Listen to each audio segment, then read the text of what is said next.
ஹல்லேலூயா. தினந்தோறும் கல்வாரி தரிசனம் நிகழ்ச்சியை பல வருடங்களாக உங்களுக்காக கொடுத்துக் கொண்டிருக்கிறோம் அல்லவா? கட்டாயம் நீங்கள் தவறாமல் கேட்டுக் கொண்டிருக்கிறீர்கள் என்று நம்புகிறேன். ஆசீர்வதிக்கப்படுகிறோம் என்று தெரிவித்தவர்களுக்காக நான் ஆண்டவரை துதிக்கிறேன். நீங்கள் இதுவரைக்கும் ஒரு தடவை கூட போன் செய்யாமல் இருந்தாலோ, கடிதம் எழுதாமல் இருந்தாலோ, இமெயிலோ SMS அனுப்பாமல் இருந்தாலோ, இந்த நிகழ்ச்சியின் மூலமாக நீங்கள் எப்படி நன்மையை பெற்றுக் கொண்டீர்கள் என்ற செய்தியை எங்களுக்கு தெரியப்படுத்துங்கள். இன்னும் உற்சாகத்தோடு கூட இந்த ஊழியத்தை தொடர்வதற்கு உதவி செய்தவர்களாக இருப்பீர்கள். அது மாத்திரமின்றி இன்னும் அநேக சேனல்களிலே, அநேக நேரங்களிலே கல்வாரி தரிசனம் நிகழ்ச்சிகள் தெலுங்கு, தமிழ், ஹிந்தி, மலையாளம், பெங்காலி, ஒரியா பாஷைகளிலே ஒளிபரப்பப்படுகிறது. மேலும் விவரங்கள் தேவைப்படுவோர் கீழே காண்பிக்கப்படுகிற போன் நம்பருக்கு வாட்ஸ்அப் மெசேஜ் மூலமாக உங்கள் போன் நம்பரை பகிருங்கள். உங்களுக்கு தகவல்களை ஃபார்வர்ட் பண்ணுகிறோம். தொடர்ந்து ஜெபியுங்கள். அநேகருக்கு தேவ செய்தி எட்டும்படியாக இந்த ஊழியத்தில் நீங்களும் கூட பங்கெடுத்துக் கொள்ள வேண்டுகிறேன். ஹல்லேலூயா. பிரியமான தேவனுடைய பிள்ளைகளே, உங்களுக்கு ஒரு நற்செய்தி. ஒவ்வொரு நாள் காலையும் தேவனுடைய புதிரான கிருபைகளை பெற்றுக்கொள்ளும்படியாக ஒரு சுருக்கமான வசன தியானத்தை அனுதின தியானம் என்னும் நிகழ்ச்சியாக நாங்கள் கொடுத்து கொண்டு வருகிறோம். டாக்டர் ஜெயபால் தமிழ் என்னும் யூடியூப் சேனல்ல ஒவ்வொரு நாளும் காலையில 7 மணிக்கு வருகிற இந்த நிகழ்ச்சியை, இது யூடியூப்ல இருக்கிறதுனால உங்களுக்கு நேரம் கிடைக்கும் போது தேவ பிள்ளைகள் நீங்க இந்த நிகழ்ச்சியை பார்த்து பயனடைய வேண்டும் என்று உங்களை கேட்டுக்கொள்கிறோம். நினைவில் வைத்துக் கொள்ளுங்க, ஒவ்வொரு நாள் காலை 7 மணிக்கும் அனுதின தியானம் டாக்டர் ஜெயபால் தமிழ் யூடியூப் சேனல்ல உங்களுக்காக பாருங்க, ஆசீர்வதிக்கப்படுங்க.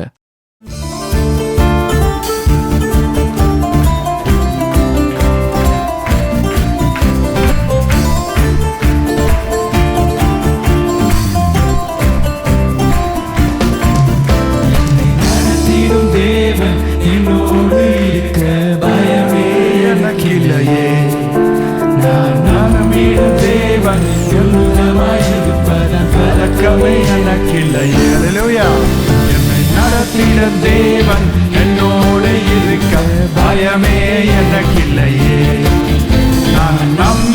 தேவன்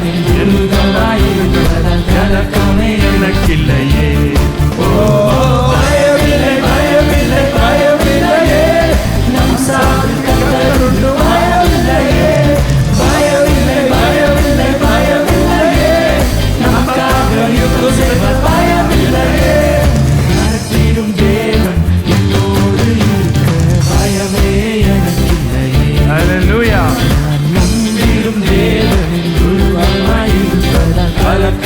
எனக்கில்லையே.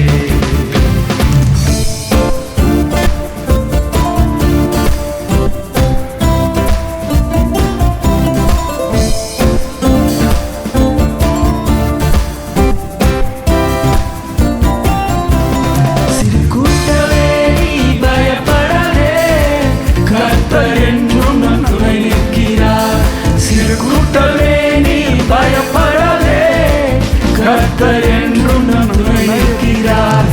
எதிரிகள் வெள்ளம் போல் எதிராக வந்தாலும் ஆவியானவர் குடியேற்றுவார். எதிரிகள் வெள்ளம் போல் எதிராக வந்தாலும் ஆவியானவர் குடியேற்றுவார். பயமில்லை, பயமில்லை, பயமில்லையே. நாம் சாது கர்த்தருண்டு பயமில்லையே. பயமில்லை, பயமில்லை, பயமில்லையே. நமக்காக யுத்தம் செய்த பயமில்லையே. எருசலேமிலே ஆட்டு வாசலின் அருகே பெதஸ்தா என்ற பெயரில் ஒரு குளம் இருந்தது. அந்த குளத்தின் அருகே ஒரு முறை இயேசு கிறிஸ்து வந்தார். ஆண்டவராகிய இயேசு அங்கே வந்தபோது என்ன நடந்தது? 38 வருஷம் வியாதி கொண்டிருந்த ஒரு மனுஷன் அங்கே இருந்தான். படுத்திருந்த அவனை இயேசு கண்டு, அவன் வெகு காலமாய் வியாதியஸ்தன் என்று அறிந்து அவனை நோக்கி, சொஸ்தமாக வேண்டும் என்று விரும்புகிறாயா என்று கேட்டார். அங்கே ஒரு மனிதன் எத்தனை காலம் அப்படியே படுத்திருந்தானாங்க? 38 வருட காலமாக அங்கே படுத்து கிடந்தானா. தேவன் பார்த்தார். பார்த்து அவன் வெகு காலமாய் வியாதியஸ்தனாய் இருக்கிறான் என்று அறிந்து, கவனிங்க, அவன் வியாதியஸ்தன் என்று காண்பது வேற, அறிந்து கொள்வது வேற. தெரியுதானே? இந்த வித்தியாசம் உங்களுக்கு தெரியுதானே? எப்பாவது பார்த்திருக்கீங்களான்னு கேட்டா, ஆமா அங்கே பார்த்த மாதிரி இருக்கும்பாங்க. ஆனா அறிந்து கொள்வதென்றால், நீ யாரு, உன்னுடைய பேர் என்ன, உன் மனைவியோட பேர் என்ன, உனக்கு பிள்ளைங்கள் எத்தனை, வீடு எங்க இருக்கு, நீ எங்க வேலை செய்ற, இது எல்லாத்தையும் தெரிந்திருப்பதுதான் அறிந்து கொள்வது. இயேசு கிறிஸ்து நம்மை பார்க்கிற தேவன் மாத்திரமல்ல, நம்மை நன்றாய் அறிந்திருக்கிற தேவன். நம்முடைய இருதயத்தின் உள்ளந்திரியங்களை அறிந்திருக்கிறவர். நம்முடைய சிந்தையை அறிந்திருக்கிற தேவன் அவன் வெகு காலமாய் அங்கே அப்படி படுத்திருக்கிறான் என்று அறிந்து அவன் அருகிலே சென்று என்ன சொல்றாரு பாருங்க. சொஸ்தமாக வேண்டும் என்று விரும்புகிறாயா என்று கேட்டார். அதாவது ஆக்சுவலா அவனுடைய நோக்கம் தான் என்ன? எதுக்காக 38 வருஷமா இப்படியே படுத்து கிடக்கிற? இங்க வந்து சொஸ்தமாயி போற எல்லாருக்கும் ஒரு கைடா இருக்கிறதுக்காகவா, அல்லது அவங்களுக்கு ஏதாவது யோசனை சொல்றதுக்காகவா? இங்க வந்து சொஸ்தமாக விரும்பி வர்றவங்க விட்டு விட்டு போறவைகளை எடுத்து வைத்துக் கொள்வதற்காகவா? எதற்காக நீ ஆக்சுவலா இங்க இருக்க? சொஸ்தமாகணும்னு ஆசை உனக்கு இருக்கா? மீட்டிங்க்கு வந்திருக்கீங்களா? உங்ககிட்ட இந்த கேள்வி நான் கேட்க விரும்புறேன். எதுக்காக நீங்க இந்த மீட்டிங்க்கு வந்திருக்கீங்க? சும்மாவா? ஜாலிக்காகவா? அல்லது சொன்னதுக்காக வந்தீங்களா? எதுக்காகங்க? நான் சொஸ்தமாக வேண்டும், நான் நன்மையை பெற்றுக்கொள்ள வேண்டும், ஆவிக்குரிய பிரகாரமான ஆசீர்வாதங்களை சம்பாதித்துக் கொள்ள வேண்டும், நான் ரட்சிக்கப்பட வேண்டும், நான் பரலோக ராஜ்யத்திற்கு ஆயத்தமாக வேண்டும், நான் ஆண்டவருடைய வருகைக்காக ஆயத்தமாக வேண்டும், எனக்கு இந்த பலவீனம் இருக்கிறது, இதிலிருந்து நான் விடுதலையை பெற வேண்டும், எனக்கு இந்த வியாதி இருக்கிறது, அதிலிருந்து நான் சொஸ்தமாக வேண்டும், எனக்கு இந்த பாடுகள் இருக்கிறது, இதிலிருந்து நான் மீட்கப்பட வேண்டும் என்ற ஆவலோடு மீட்டிங்குக்கு நீங்கள் வராவிட்டால் எந்த பிரயோஜனமும் இல்லைங்க. எந்த பிரயோஜனமும் இல்லை, ஒரு பிரயோஜனமும் இல்லை. எதற்காக நீ வருகிறாய்? உன் மனதில் இருக்கிற ஆவல்கள் என்ன? சொஸ்தமாக வேண்டும் என்று வந்திருக்கிறாயா? அப்போ அவன் என்ன சொல்றாங்க? அந்த வியாதியஸ்தன், ஆண்டவரே, தண்ணீர் கலக்கப்படும் போது என்னை குளத்தில் கொண்டு போய் விடுகிறதற்கு ஒருவரும் இல்லை, நான் போகிறதற்குள்ளே வேறொருவன் எனக்கு முந்தி இறங்கி விடுகிறான் என்றான். ஆண்டவரே, ஐயா, எனக்கு யாரும் இல்லைங்க. அந்த தண்ணீர் கலக்கப்படும் போது என்ன அந்த குளத்துக்குள்ள கொண்டு போய் விடுறதுக்கு எனக்கு ஒருவரும் இல்லைங்க. வேற யாராவது எனக்கு முந்தி அதுக்குள்ள இறங்கிடுறாங்க. இப்படி எத்தனை காலம் அங்க இருக்கிறான்னாங்க?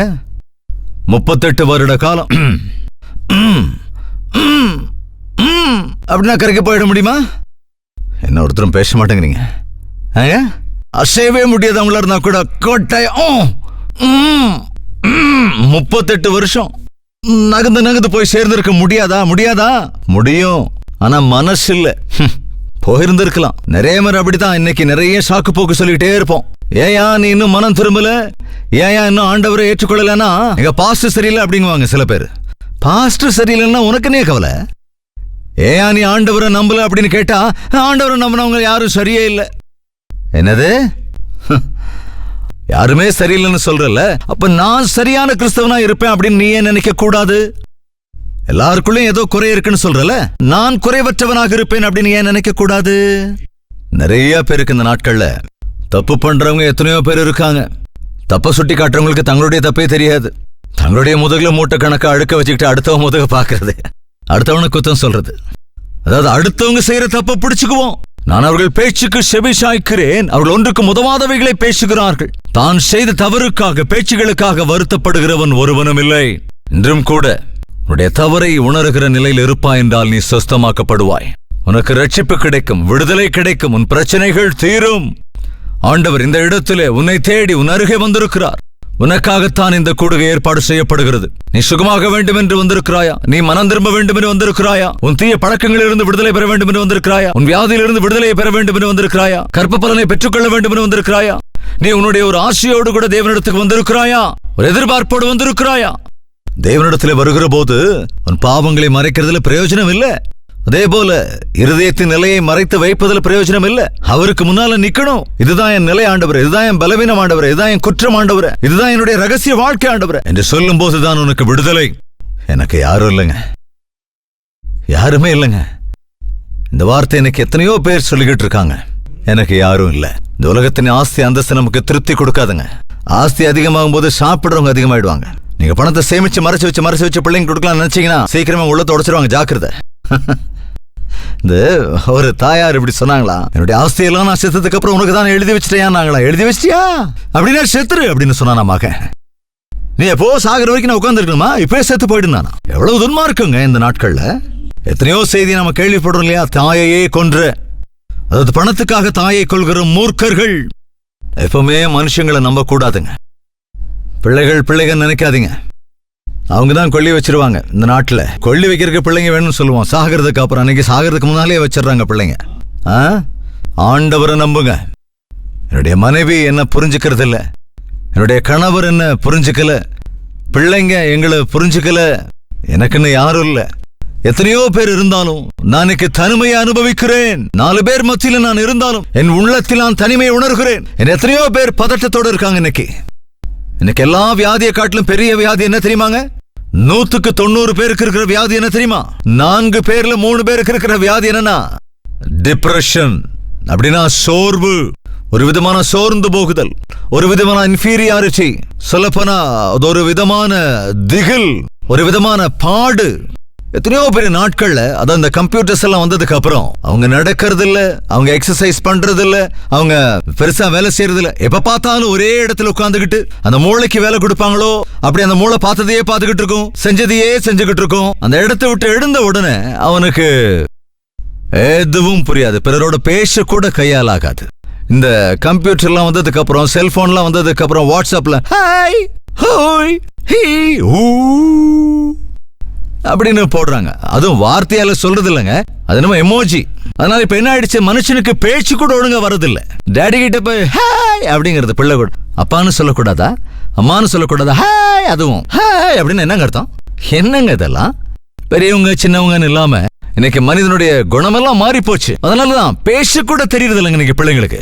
மரியாதையா பேசுறதுன்னா என்ன, தாய் தகப்பனை மதிக்கிறதுனா என்ன, பிள்ளைகளை அன்பு செலுத்துவது எப்படி, கணவன் மனைவி எப்படி பேசிக்கணும். ஏதோ பெரிய ஸ்டைல் எல்லாம் அவசியம் இல்லைங்க கணவன் மனைவி கிடையே பேசுறதுக்கு. 2 பேரும் ஒரே சரீரமா இருக்கும் போது பெரிய டைலாக் எல்லாம் வச்சு சினிமா எல்லாம் பேசுற மாதிரி பேச வேண்டிய அவசியம்? அன்பே பிரிய சகி நீ போனா என்ன அப்படின்னு தேவையாங்க? இதெல்லாம் அவசியமே இல்ல. அன்பா கூப்பிட்டு அப்படி வர அவரு அலதாமா அப்படின்னு கூப்பிட்டு என்னங்க அப்படின்னு சொல்லிட்டு அவங்க வந்துருவாங்க. அதை விட்டுட்டு இன்னைக்கு மனசுக்குள்ள உண்மையான புரிதல் இல்ல, அதே மாதிரி அன்பு இல்ல, ஐக்கியம் இல்ல. கணவன் மனைவிக்கிடையே ஒருத்தர் மேல ஒருத்தருக்கு சந்தேகம். அப்படிதானே சந்தேகம். சில பேர் சொல்லுவாங்க, ஐயா எங்க வீட்டுக்காரர் எப்ப பார்த்தாலும் போன்லயே பேசிக்கிட்டு இருக்காரு, யாருக்கிட்டயோ பேசிட்டே இருக்காருங்க.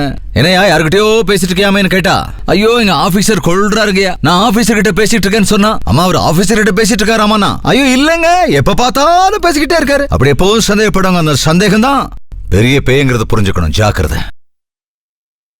கணவன் மனைவிக்கிடையே சந்தேகம் பெருகி போய் கணவனிடத்துல மனசு விட்டு பேசாம, மனைவி கிட்ட மனசு விட்டு பேச முடியாம, பிறரிடத்துல போய் மத்தவங்க கிட்ட எல்லாம் போய் எத்தனையோ பிள்ளைங்க நாட்கள்ல தாய் தந்தையோட இருக்காம, அவங்க கிட்ட பேச முடியாம, அவங்க கிட்ட இருதயத்தை பகிர்ந்துக்க முடியாம வெளியே ஃப்ரெண்ட்ஸ் கிட்ட போய் எல்லாத்தையும் பகிர்ந்துக்குவாங்க.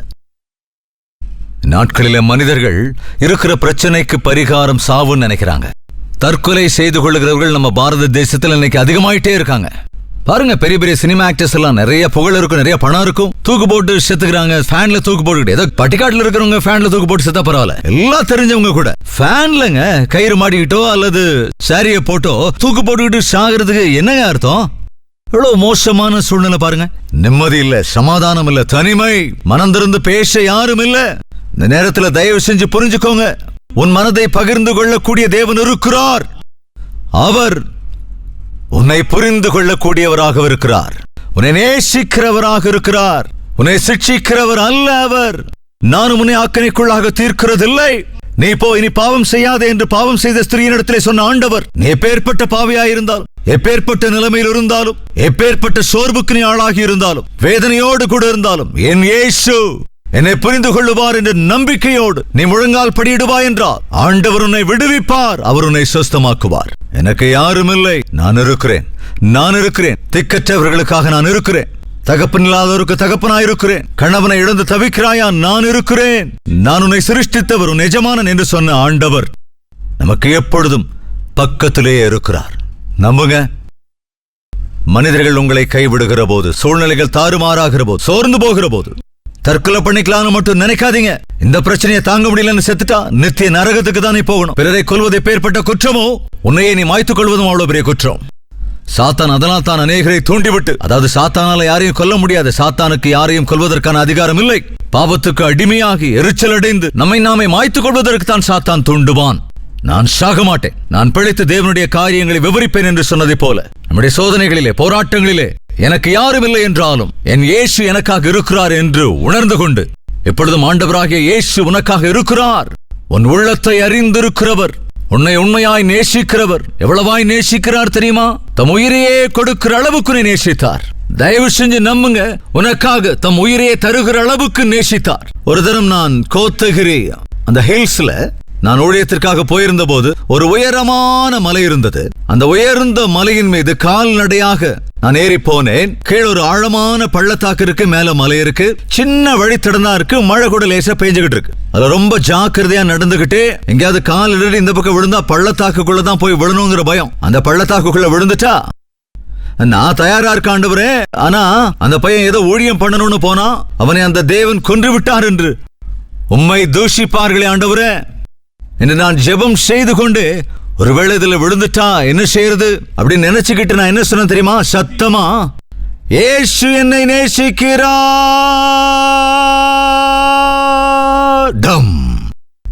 அப்படின்னு சொல்லிட்டே செத்து போயிருவேன். அட்லீஸ்ட் கேட்கிறவங்க எல்லாரும் இயேசு கிறிஸ்து இன்னும் அவரை அவ்வளவாய் நேசிக்கிறாராம். உண்மையாங்க. ஒரு காலத்துல இயேசு கிறிஸ்துவை குறித்து யாராவது பேசினா நான் ஏளனம் செஞ்சிருக்கேன். இயேசு கிறிஸ்து உனக்காக சிலுவையில் மரித்தார் அப்படின்னு சொன்னா நானும் என் ஃப்ரெண்டும் பக்கத்துல உட்காந்து கிள்ளிக்கிட்டு, என்னடா காசு வாங்கினதுக்கு இந்த அளவுக்கு கூவிட்டு இருக்காரு? இயேசு கிறிஸ்து எப்போ சிலுவையில் மரிச்சிட்டாரு, நாம இப்ப பாவம் பண்ண நம்ம பாவங்களுக்காக இயேசு சிலுவையில் மரிச்சாருங்கிறாரு பாஸ்டர் அப்படின்னு ஏளனம் செஞ்சிருக்கேன். ஆனால் என் வாழ்க்கையில் ஒரு நாள் வந்தது. அன்று 1981 வருடம் பிப்ரவரி 15 ராத்திரி காக்கிநாடால ஒரு தேவாலயத்துல நான் ஜெபித்துக் கொண்டிருந்தேன். தேவன் இருந்தா என் வாழ்க்கையை மாத்தணும், இன்னைக்கு அவரா நானா இன்னைக்கு தெரிஞ்சுக்கணும். எங்க அப்பா என்ன இயேசு கிறிஸ்துவ நம்புன்னு சொல்றாரு. என்னோட ஃப்ரெண்ட்ஸோ பாவம் செய்யலாம் வான்னு கூப்பிடுறாங்க. உண்மையான தேவன் இருந்தால் இன்று என்னுடைய வாழ்க்கை மாற வேண்டும். எனக்கு பாவம் செய்யறது விருப்பம் இல்லை, ஆனா பாவத்தை என்னால விட முடியல, எனக்கு உதவி வேண்டும் என்று அன்று ராத்திரி நான் முழங்கால் படியிட்டு அங்கு ஜெபித்தேன். நடுராத்திரி தாண்டிருச்சுங்க. ஆல்மோஸ்ட் 2 மணியை தாண்டி இருக்கும்னு நினைக்கிறேன். கல்வாரி சிலுவிலே தொங்கிக் கொண்டிருந்த இயேசுவை நான் கண்ணார கண்டேன். ஒரு வார்த்தை மாத்திரம் என் செவியில் கேட்டது, உனக்காகத்தான் என் உயிரை தந்தேன் என்ற சத்தம் கேட்டது. கனவில்லைங்க, கட்டுக்கதையில சுயநினைவோடு இருக்கிறேன் நான். அந்த சத்தத்தை கேட்டு அந்த தரிசனத்தை பார்த்த உடனே நான் கீழே விழுந்து விட்டேன். காலை 8:30 மணி வரைக்கும் நான் மனஸ்தாபப்பட்டு அழுது கொண்டே இருந்தேன். பாவத்தை அறிக்கை செஞ்சுக்கிட்டே இருந்தேன். எல்லாம் சின்ன சின்ன பாவம் தான், சின்ன சின்ன பாவங்கள், பெரிய பாவங்கள் எனக்கு தெரியவே இல்லை. நான் ஒப்புக்கொண்ட பாவங்கள் எல்லாம் சிலுவையில போய் ஆணிகளாக குத்தி கொண்டே இருக்குது. 8:30 மணிக்கு நான் கண்ணை திறந்து பார்த்தப்ப என்னோட சரீரம் ரொம்ப லேசா இருந்தது. இன்னும் சொல்ல போனா பார்க்க உலகம் மொத்தம் ஏதோ பெயிண்ட் அடிச்ச மாதிரி இருந்தது. ஆகாயத்துக்கு கலர் பூசின மாதிரி அவ்வளவு நேர்த்தியா, சாலையெல்லாம் ரொம்ப நீட்டா, ஏதோ ஒரு புதிய புதிய காட்சி தான் என் கண்ணுக்கு தெரிஞ்சது. அன்றிலிருந்து இன்று வரைக்கும் நான் நம்புகிறேன், இயேசு கிறிஸ்து இந்த உலகத்துல யாரும் இல்லைன்னா கூட இந்த ஒன்றுக்கு உதவாத ஒரு ஜெயபால் மட்டும் இருந்தாலும் அந்த ஒரு ஜெயபாலுக்காகவே இந்த உலகத்தில் வந்து தம்முடைய உயிரை கொடுத்திருந்திருப்பார் என்று நான் நம்புகிறேன். எனவே கிரயம் செலுத்தி நான் கொல்லப்பட்டவன் என்பதால் என்னை நான் என்னுடைய 18வது வயதிலேயே என்னுடைய சரீரத்தை, என்னுடைய தாளந்துகளை, என்னுடைய எல்லாவற்றையும் தேவனுக்கு அர்ப்பணித்து விட்டேன். இத்தனை காலம் இந்த வயது வரைக்கும் கூட அவருக்காக மாத்திரமே வாழ்ந்து கொண்டிருக்கிறேன். கல்வாரி என்றால் அதனால் தான் எனக்கு அவ்வளவு ஆசை. என் இருதயத்தை நொறுக்கின காட்சி அது, என்னுடைய வாழ்க்கையை மாற்றின தரிசனம் அது. அன்று முதல் இன்று வரைக்கும் ஆண்டவருக்காக வாழ்கிற கிருபை அருளி செய்திருக்கிறார். அப்படி தனிப்பட்ட அனுபவம் உங்களுக்கு இருக்கிறதா? தேவனை முகமுகமாக சந்தித்த சமயம் இருக்கிறதா? தேவன் உன் இருதயத்தை மாற்றினார் என்கிற அனுபவம் இருக்கிறதா? ரட்சிப்பின் சந்தோஷம் உண்டா? கர்த்தர் நல்லவர் என்பதை ருசித்து பாருங்கள். நான் சொல்வதால் அல்ல, உங்களுக்காக நீங்கள் சென்று உண்மையாய் உங்கள் அறைக்கதவை பூட்டி ஜெபியுங்கள். அந்தரங்கத்திலே உங்கள் ஜெபத்தை கேட்கிற தேவன் உங்களுக்கு பதில் தருவார், வெளியரங்கமாய் தருவார். உன்னை அன்பு கூறுகிற ஆண்டவர் இருக்கிறார். உனக்காக தம் உயிரையே தந்த ஆண்டவர் இருக்கிறார். உன்னுடைய பிரச்சனைகள் எல்லாவற்றிலும் உன்னை விடுவிக்கக்கூடிய ஆண்டவர் இருக்கிறார் என்று நம்புங்கள். எனக்கு யாருமே இல்லை என்று சொல்லுகிற போது நான் இருக்கிறேன். நீ இந்த தண்ணீருக்குள் இறங்க வேண்டிய வேலை, இந்த முயற்சி அல்லது இந்த மத ஆச்சாரங்களை எல்லாம் கடைபிடிக்க வேண்டிய அவசியம் இல்லை. நீ எழுந்து உன் படுக்கை எடுத்துக்கொண்டு நட என்று இயேசு சொன்னார். அவ்வளவுதான். 38 ஆண்டுகளாக படுத்து கிடக்கிறவன் பெட் சோர்ஸ் கூட வந்திருந்திருக்கும். சரீரமெல்லாம் புண்களால் அழுகி போயிருக்கும். நல்லா கவனிங்க. ஆனால் ஆண்டவருடைய வார்த்தையில் வல்லமை உள்ளது. ஒரு வார்த்தை போதும். தேவன் பேசினால் அந்த ஒரு வார்த்தை போதும். எழுந்து நட என்று சொன்ன உடனே அந்த மனுஷன் சொஸ்தமாகி தன் படுக்கை எடுத்துக்கொண்டு நடந்து போனான். எவ்வளவு பெரிய அற்புதம். டாக்டர்ஸ் கிட்ட போய் என்னென்னவோ ஸ்கேன் எல்லாம் எடுத்து எத்தனையோ ஆபரேஷன் எல்லாம் பண்ணி ஏதேதோ ட்ரீட்மெண்ட் எல்லாம் எடுத்தாலும் கிடைக்காத சுகம் ஒரு வார்த்தையில் கிடைத்தது.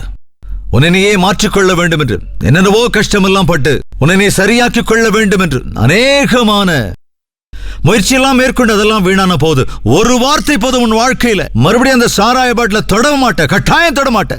மறுபடியும் அந்த விபச்சாரியின் இடத்துல வாழ்க்கையில போகவே மாட்ட. அந்த பக்கம் திரும்ப கூட மாட்ட. நீ அதாவது உன்னுடைய வாழ்க்கையில உனக்கு இருந்த பழைய பாவ இருதயத்தை எடுத்து போட்டுவிட்டு அவர் புதிய இருதயத்தை புதிய ஆவியை அருளுவேன் என்றார். அதுதான் இயேசு கிறிஸ்துவின் மீது நாம் வைக்கிற நம்பிக்கை, உண்மையான பக்தி. கவனிங்க, இந்த மனிதன் உடனடியாக எழுந்தான், நடந்து போனான். அற்புதங்களை செய்கிற தேவன். இந்த வேளையிலும் நீங்கள் நம்பினால் வாழ்க்கையில பெரிய பிரச்சனையாக இருக்கிற சிக்கல்கள், வருடக்கணக்காக இருக்கிற பிரச்சனைகள் தீர்க்கப்படும். யோவான் 5வது அதிகாரம் 14வது வசனத்தில் வாசிக்கிற போது, அதற்கு பின்பு இயேசு அவனை தேவாலயத்திலே கண்டு, இதோ நீ சொஸ்தமானாய், அதிக கேடானதொன்று உனக்கு வராதபடி இனி பாவம் செய்யாதே என்றார். அதுக்கப்புறம் அவனை எங்க பார்த்தாராங்க? தேவாலயத்திலே பார்த்தார். சுகத்தை பெற்றுக்கொண்டவர்கள் எங்கெங்க போகணும்? தேவாலயத்திற்கு செல்ல வேண்டும். பாஸ்டர்ஸ் நிறைய பேர் ரொம்ப அலட்சியம் பண்றீங்க.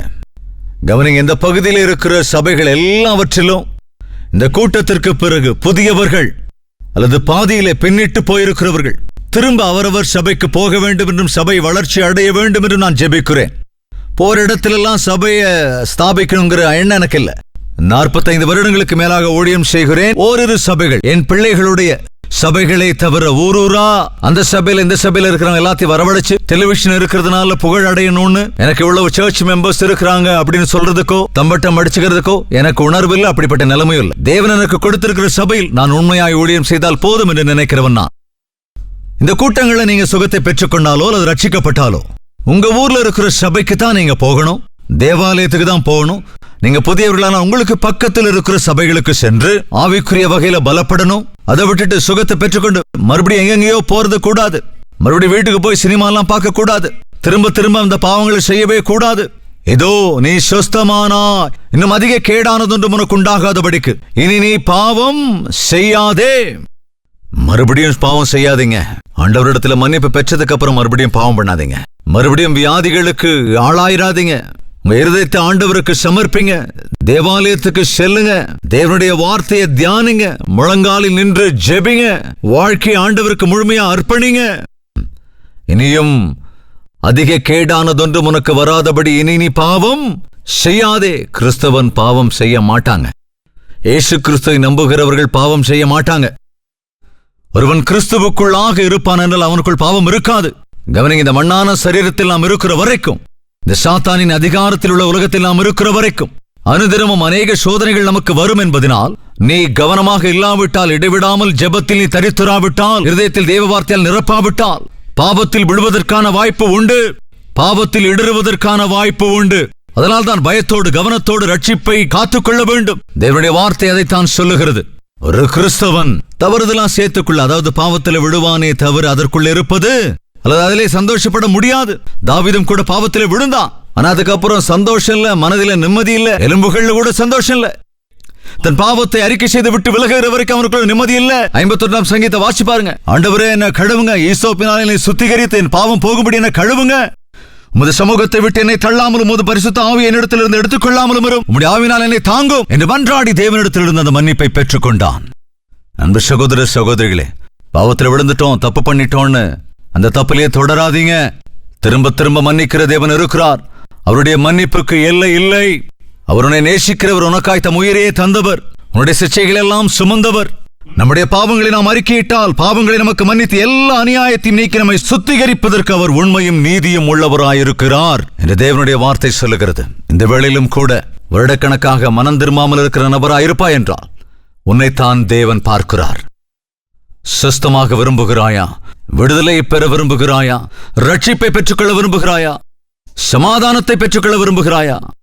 என்னுடைய ராஜ்யத்தின் வாரிசாக ஆக வேண்டும் என்று விரும்புகிறாயா என்று ஆண்டவர் உன்னை பார்த்து கேட்கிறார்.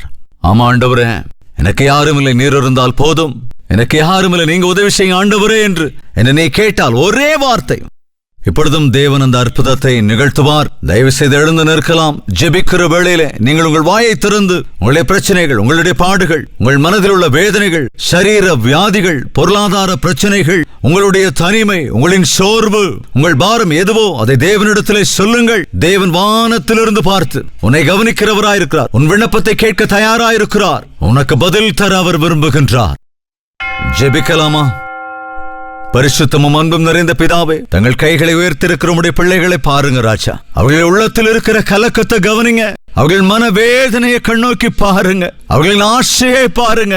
இருதயத்தின் வாஞ்சைகளை தீர்க்கிறவரே, ஒரு அற்புதத்தை இந்த வேளையில் செய்ய வேண்டும் என்று உன்னை சுகமாக்குகிற கர்த்தர் நானே என்று சொன்ன வார்த்தை அப்படியே இங்கு நிறைவேற கிருபை அருளுங்க ராஜா. ஒவ்வொரு வியாதியையும் நசரேயனாகிய இயேசுவின் நாமத்திலே சுஸ்தமாக்குகிறோம் ஆண்டவரே. எல்லா பாவ கட்டுக்களிலும் இருக்கிறவர்களை நசரேயனாகிய இயேசுவின் நாமத்திலே விடுவிக்கும்படி ஜெபிக்கிறோம். பலவிதமான பிரச்சனைகளில் இருக்கிறவர்களை ஆண்டவராகிய இயேசுவின் நாமத்திலே தீர்வு தரும்படி ஜெபிக்கிறோம் ஆண்டவரே. இன்னும் யாரெல்லாம் பாவத்துக்கு அடிமைகளாக இருக்கிறார்களோ, சாத்தானுக்குள் இருக்கிறவர்களாக இருக்கிறார்களோ, அப்பேற்பட்டவர்களை நசரேயனாகிய இயேசுவின் நாமத்திலே விடுதலை செய்யும்படி ஜெபிக்கிறோம். இந்த வேளையிலே விடுதலை, இந்த நேரத்திலே சுகத்தையும், இந்த வேளையில் சந்தோஷத்தையும் ஆண்டவரே, எங்கள் படுக்கை எடுத்துக்கொண்டு இத்தனை காலம் எங்களை படுக்க வைத்துக் கொண்டு பாரத்தை சுமத்திக் கொண்டிருந்த படுக்கையை நாங்கள் எடுத்துக்கொண்டு போகும்படியாய், நாங்கள் ஆர்ப்பரித்து எங்கள் வீடுகளுக்கு சென்றடையும்படியாய் ஆண்டவரே நீர் கிருபை அருள வேண்டும் என்று நாங்கள் ஜெபிக்கிறோம். பரிசுத்த ஆவியானவர் கிரியைகளை செய்வீராக. இயேசு கிறிஸ்துவின் நாமத்தில் வேண்டிக் கொள்கிறோம் பிதாவே. ஆமென், ஆமென், ஆமென்.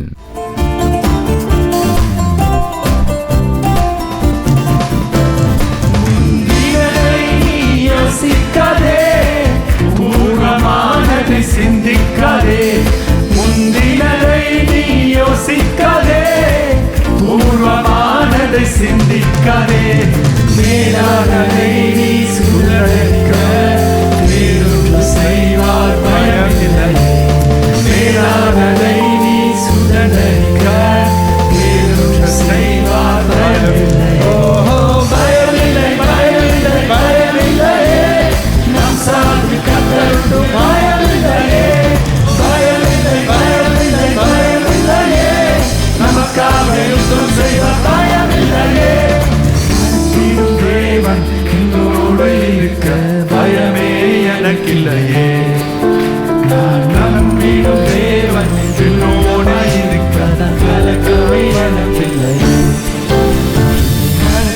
தேவன் என்னோடு இருக்க பயமே எனக்கில்லையே, நான் நம்பிடும் தேவன் துருகமாயிருப்பதால் கலக்கமே எனக்கில்லையே. நீங்கள் கேட்ட செய்தி உங்களுக்கு ஆசீர்வாதமாக இருந்திருக்கும் என்றால் அந்த விஷயத்தை இதோ ஸ்கிரீனில் காண்பிக்கப்படுகிற போன் நம்பருக்கு அழைத்து தெரியப்படுத்துங்கள்.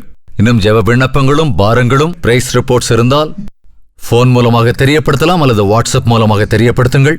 உங்களுக்காக நாங்கள் ஜெபிக்க தயாராக இருக்கிறோம். தேவன் தம்முடைய அற்புதங்களை நிகழ்த்துவார். ஹalleluya. பிரியமான தேவனுடைய பிள்ளைகளே, உங்களுக்கு ஒரு நற்செய்தி.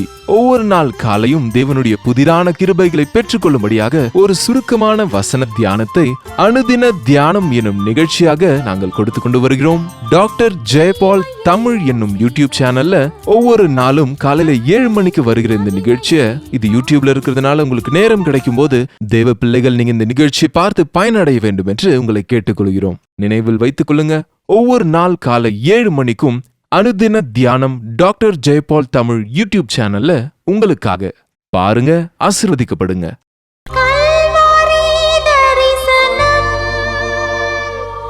பாரத்தோடு செய்யப்படும் இந்த ஊழியத்தில் நீங்களும் பங்கெடுக்க விரும்பினால், ஆண்டவர் உங்கள் இருதயத்தில் ஏவினால், நீங்கள் உங்கள் காணிக்கைகளை அனுப்புவதற்கும் எதுவாக QR கோட் மற்றும் பேங்க் அக்கவுண்ட் டீட்டெயில்ஸ் உங்களுக்கு காண்பிக்கப்படுகிறது. இதை குறித்து மேலும் விவரங்கள் தேவை என்றால் 8938801234 என்ற எண்ணிற்கு நீங்கள் அழைக்கலாம். நிகழ்ச்சியின் மூலமாக ஆவிக்குரிய நன்மைகளை ஒருவேளை பெற்றிருந்தால், பொருளாதார ரீதியாய் உதவி செய்ய வேண்டிய கடமை உங்களுக்கு இருக்கிறது என்று நாங்கள் சொல்ல வேண்டிய அவசியமில்லை அல்லவா? எனவே அநேகருக்கு இந்த கடைசி நாட்களில் சுவிசேஷத்தை அறிவிக்க வேண்டும் என்று முயற்சிக்கிற இந்த ஊழியத்தில் நீங்களும் பங்கெடுத்துக் கொண்டு ஆண்டவர் எங்களுக்கு கொடுத்த ஆசீர்வாதத்தை நீங்களும் பெற்றுக்கொள்ளுங்கள். கூகுள் பே, போன்பே மூலமாகவோ கூட உங்கள் காணிக்கைகளை அனுப்பி நீங்கள் பங்கெடுத்துக் கொள்ளலாம். தொடர்ந்து தேவன் உங்களை எப்படியெல்லாம் ஆசீர்வதிக்கிறார் என்ற விஷயத்தையும் தெரியப்படுத்துங்கள். தேவனுக்கு சித்தமானால் மறுபடியும் சந்திக்கலாம். அதுவரைக்கும் தேவனுடைய மகா கிருபை உங்களுக்கு துணை இருப்பதாக. உங்கள் தேவைகள் எல்லாவற்றையும் நீங்கள் எழுத வேண்டிய முகவரி ஜெயபால் ஃபவுண்டேஷன்ஸ், இலக்கம் 29, new colony road, Velachery, Chennai 6042.